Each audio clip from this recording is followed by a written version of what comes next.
Hi everyone, welcome back. I am so excited to talk about grad school versus professional school. So for those of you who might not know the difference between the two, don't worry, you're not the only one, because that was me years ago. I did not know, so don't worry about that, it's all right. We'll go over a general understanding of what graduate school, versus professional school. And I'm going to be recording my screen so you can see what I'm looking at. This is the presentation I've actually done in the past, and so I'm just going to give you a quick overview. So let's go ahead and get started. All right, so the first one is this is kind of grad school 101. Okay, so some numbers that I want to mention, and for those of you who are new to my channel, hi, I'm Diana. I am a higher education professional. I've worked at a few different institutions, private and public. For those of you who don't know, I'm also an Indigenous cis-gender woman. I'm Navajo on my mother's side. I am Kiowa and Comanche on my father's side. 0.7% of all Native American and Alaska Native students are enrolled in a master's program. So that's not a whole lot. It's very small, but we can definitely see that number grow larger, but I thought I'd offer some context. 18% of all jobs will require at least a master's by 2020. And so this was actually pulled from a study in 2018, and we're in the year 2020 now, currently, when this video is being filmed. And so we're already seeing that there's so many jobs that are requiring masters for like entry-level positions, which can be a little frustrating. But we're just seeing those numbers get higher and higher as the years go by. And then the last one, 23.9% of underrepresented first-gen students are enrolling in graduate programs. So I'm a first-generation low-income student, or FGLI, and this definitely means a lot to me because you kind of already come into a space or come into a college campus understanding that not a lot of people in that area are from a similar background to you. Some of them may be legacy students, and if you don't know what a legacy student is, it means that their parents and their grandparents have all graduated perhaps from this one specific institution. So if they all went to, I don't know, Stanford or something, then you coming in, if your parents did go there, then you're considered a legacy student. And we can talk about that probably in another video. Lots you can talk about there. If you're not at the table, you're on the menu. And I typically like to leave this slide in here because, as weird as it sounds, I think the premise is really important. So for those of you who don't know, I got my doctorate this past year, and one of my motivations for getting my doctorate was I wanted to make sure that no matter where I worked in education, I could work at any position. I could be entry level if I wanted to.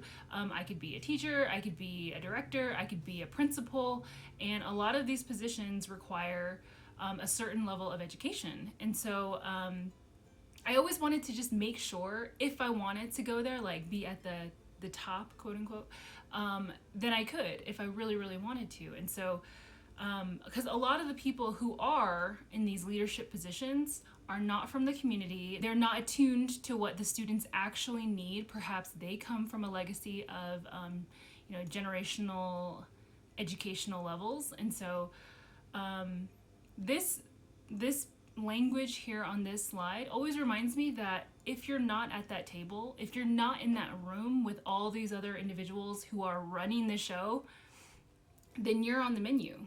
Then you're up for discussion. Your community, your program, your, whatever it is, you are up for discussion, and you're not there to say anything about it. You're not there to provide context. You're not there to provide your lens of what really matters. And sometimes, and I think that's really important, especially for first generation low income students, your needs are the ones that really need to be considered. I hope that makes sense. I really like to bring this up during this specific presentation to help provide some encouragement maybe to getting into maybe a grad school or a professional school if that's what you want. Okay, so let's go ahead and get started with comparing graduate programs to professional programs. So we have on the graduate side, let's start there on the graduate side, often It's becoming less and less, thank goodness. Often a GRE and a GMAT, which is similar to like the ACT and the SAT, those are courses or tests that you have to take in order to get in these programs.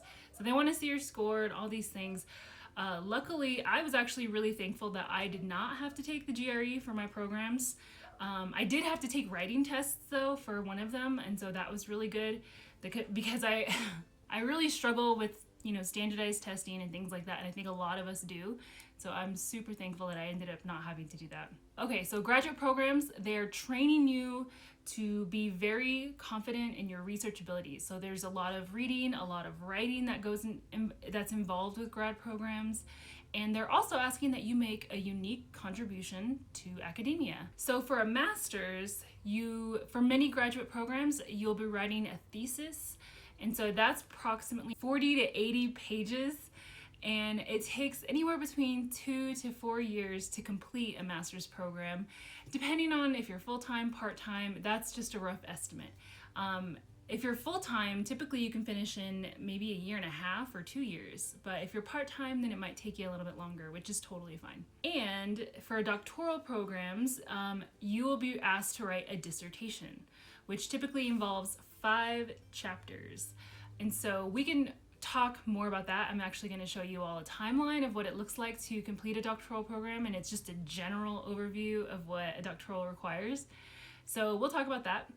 And dissertations typically take about 90 plus pages. I mean, typically they're like 300 pages, and this can take anywhere from 3 to 8, maybe even 10 years. I've known people who have really paced themselves and dedicated their time to completing their dissertation. Maybe they got a job, things like that, so they're like doing it at the same time. And so it can take a little bit longer. Okay, so switching over to the professional programs, these are often requiring other standardized tests like the MCAT, which is for medicine, and the LSAT, which is for law. The GRE and GMAT, we mentioned those. That's often required for business courses or MBA if you're going to get a degree in business. Professional programs are typically where you are getting trained in a particular skill or topic. So medicine, law, business, those kinds of things. And you're also, you may be asked to take some sort of licensure or certification test before you can actually practice. So this is true for like psychologists. If they're going to be going into the medical field of their discipline, they'll need to take a license test. And same thing for other medical degrees, and for law, you're taking the bar, things like that. In addition, you're often doing internships or residencies. This is often required of your program before you can actually be completed. This is more like because you're doing the applied version of your degree. A professional program can take anywhere from 1 to 5 years. I actually don't, well, if you're doing an MBA, maybe it takes a year to complete if you're like full-time and you're like, full steam ahead. So maybe an MBA could be done in a year, maybe. And then like law school, medical school, that's like 3, and then you have to do residency for medical school. So it can take a little while, but that's typically the time frame of professional programs. These are just some examples to kind of help you get an idea and you can understand the language of what professional programs specifically are. So we have Juris Doctorate, which is a law degree, JD. And then we have medical degrees, which is where you can put MD at the end of your name, a Doctor of Pharmacy, a PD, a Doctor of Education, which is what I got. So I got a professional degree in education, and a Master of Business, a Master of Business Administration, an MBA, a Master of Engineering, MENG, Master of Science and Nursing. And this question I have at the bottom is just something I typically do in my presentations is, asking the audience, can you get a professional degree and a graduate degree? And the answer is yes, you can. You can get a graduate degree and a professional degree if you so choose. All right, so now we're going to talk about graduate programs.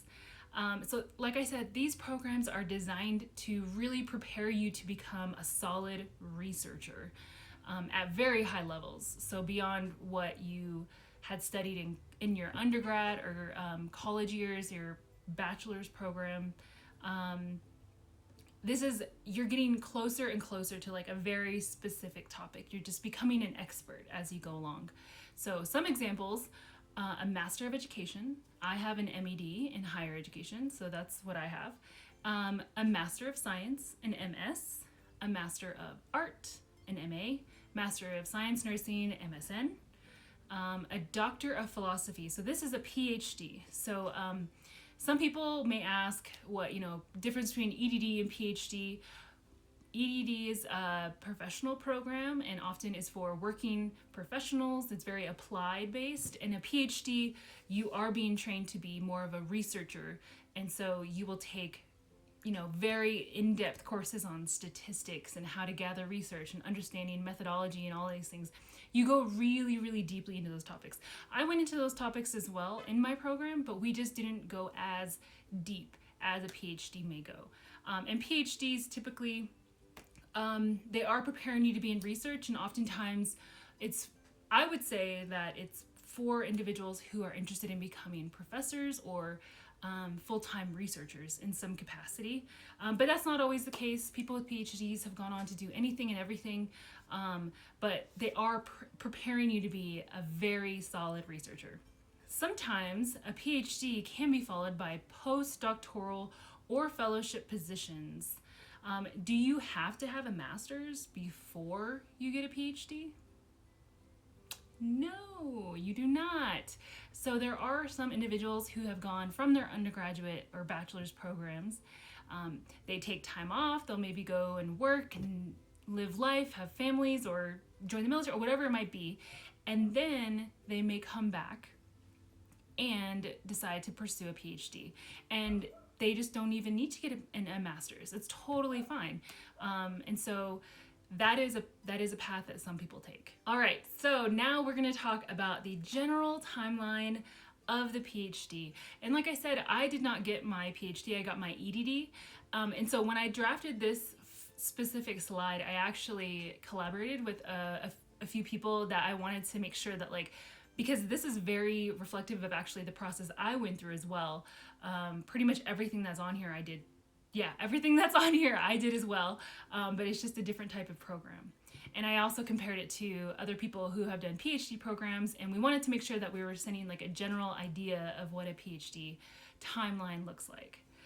Okay, so typically you begin with your coursework. So you're enrolled and you're taking classes for your specific program. So you're taking your general coursework, and that's where we start here. And then while all this is happening, this coursework can take 2 to 3 years. And you're picking your dissertation topic. Remember, dissertation is what you write for this program. So you're picking your dissertation topic, you're playing around with ideas, you're figuring out okay, what do I want to write my dissertation about? And while this is all happening, while you're in your coursework, you're gathering, perhaps once you find your topic, you're getting your committee together. You're starting to identify people who are experts in your topic that you want to study. So I have a little image up here of all these doctors talking to each other, because they all have to be doctors. Your committee has to be everyone who has either their EDD or PhD. So they're all hello doctor, hello doctor. So you want to start finding these individuals, and it can be from anywhere, typically, depending on what your program requires, but they can be across the world, they can be, anywhere in the country. So you're gathering your committee, and then you're going to take a written exam, and this looks different for every program, but most are requiring that you take an exam of some sort. It could be timed, it could be writing, it could be, it looks different. But just know that typically there is an exam that comes through. So you're still doing your coursework, you're taking classes, you're thinking about your dissertation, you're starting to write your proposal. And so a proposal for your dissertation, because it's the next step coming up right here, is your first 3 chapters. And so that is typically, it's going to include your literature review, your the topics. You're introducing your topic and giving perhaps your positionality on the topic as a researcher, and then you're also providing an idea of how you're going to do your research. I plan to ask these 3 questions. These are my main 3 questions, and I want to focus on how our bugs related to other bugs. I don't know. Just it could be really anything. I don't know. So this is where you're like offering an outline of what your research is about. And you're also providing a general understanding of like how you're going to get that. You're like going to, I don't know, interview people, survey people, collect data, whatever it might be. Okay, so you're going to present this paper, those 3 chapters, to your dissertation committee. And you're going to be here right there presenting all your ideas and everything, and they will have already read it and given you edits and all these things. And then when they come together, they will tell you like, yes, we approve, or maybe you need to go back and change some stuff. But once they do approve it, that is when you can now say you're a doctoral candidate. And so up to this point, you were just a doctoral student, but now at this point, you are considered a doctoral candidate. And after you get that green light from your committee, now you are going to be asked to go do your IRB approval. And you will have to take probably some training that will be required as well. And this is so people who are working with live organisms or with people, we want to make sure that they are being ethical in their research. So not causing any undue damage or pain or hurt or anything like that to who they're studying. And so this is kind of just like a level of oversight for researchers, because unfortunately, researchers in the past have been not so great. And that's putting it lightly, especially with Indigenous communities. There's been a lot of just tragedy that have happened for Indigenous communities. And so now there's a lot of oversight, and even more so because there's also tribal IRBs. And I actually want to talk about that in another video. I'm really excited about that one. But I do want to talk about tribal IRBs. Some tribes, or tribal nations, have their own IRB system. So like the Navajo Nation has their own IRB. The Havasupai Nation also has their own now. And that's because they've been burned in the past. For my master's, I actually had to go through not only the university's IRB, but also tribal IRB, because I was working with Indigenous students and they are citizens of their tribal nations. And then also for my doctorate, I actually did 3 IRBs for my doctorate. I had to do one through USC. I had to do one at the institution I was studying, and I won't say their name because it was anonymous. And then at the institution I was studying, they also had a tribal IRB, so I had to go through their process as well. Okay, so once you get the green light from the IRB team, then you will move to presenting your dissertation, your final 5 chapters, to your dissertation committee. And a part of that, I actually want to make sure that I also say here, you're presenting this not only to the committee, but you're also presenting it to the community. I think it's always important that we try to keep a routine of like, wherever we're studying, if you go to the Hopi Nation or if you go to Mohegan, wherever it might be, if you're doing research in their community and with their community members, please always go back and present your findings to them, because it's just terrible that we have a history of people doing research in our communities. They're walking out with PhDs and they're experts on, a certain community, and like the community doesn't even know what happened. Like they're just like, wait, what happened? Where did this person go? They had like thousands of dollars in grant money. No one saw that. Like, where did that go? So I think there's just a huge